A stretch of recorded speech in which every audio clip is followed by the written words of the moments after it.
when a car drove into a Christmas market in this city in eastern Germany, Magdeburg. Christmas markets in Germany are a festive, seasonal thing. Many people in the community will come. They'll buy Christmas gifts or eat food. Oftentimes in the evening, many people in the community are there, so it would have been a very crowded event. We're hearing authorities in the area saying that at least one person has been killed. 11, according to local media, though that has not been confirmed, and dozens potentially injured. Local hospitals have said that they're preparing for a mass casualty event.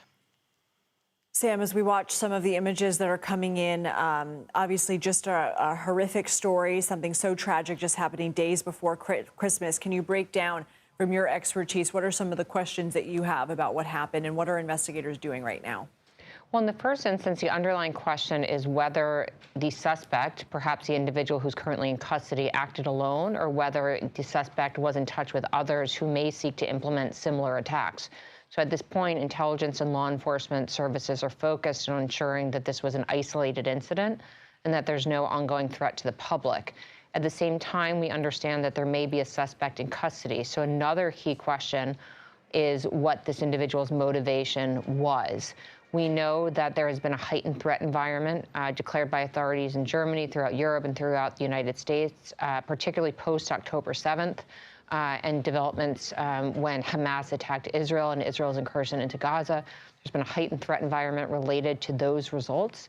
At the same time, we know that Germany has suffered vehicular attacks against Christmas markets in the past, including an Islamist terrorist attack in Berlin in 2016. All that said, we do not know the suspect's motivation at this time. And so I'm waiting to see, again, whether authorities declare if there is any ongoing threat to the public and if there's any indication of where this individual comes from and what the individual's motivation may be, Lindsay. Samantha, any idea what a security footprint around a Christmas market might look like, considering that they have been targets before? Unfortunately, security footprints around any mass gathering can really vary, Lindsay.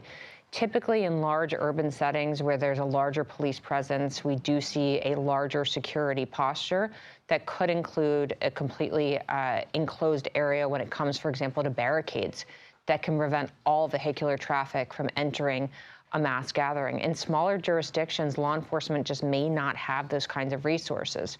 Law enforcement encourages vigilance, encourages the public to stay aware. But whether or not there was full barricades around this market is really up to the local jurisdictions, the level of threat they foresee, and the resources they have on hand. Sam, given the amount that could be injured, the deputy mayor saying 50, we heard Haley there say other media reporting as many as 60 to 80. I believe that's from the AFP news agency. What does that tell you about the nature of what authorities believe was a deliberate attack, just in terms of the crowd size that vehicle was able to plow through? Well, it tells me that this was a very densely packed area. So while we don't know the exact size of the actual gathering, it does look like, unsurprisingly, it was a very dense environment, which is quite common at a Christmas market. These mass gatherings don't have to be spread out over a large geographic space. It's a density of people that could be vulnerable to something like a vehicular attack. But if the death count does continue to rise, it will be the deadliest vehicular attack on a Christmas market in Germany, Lindsay. And these are images that I am seeing for the first time along with you. Haley, it's just so tragic to see police lights and ambulance lights in the foreground with Christmas lights in the background. Haley, as this is still such a fast developing situation and we're working to gather more information, what questions are you asking? I think that a lot of people who are watching this situation are thinking of the attack that happened in 2016 when a truck drove into a Christmas market in Berlin.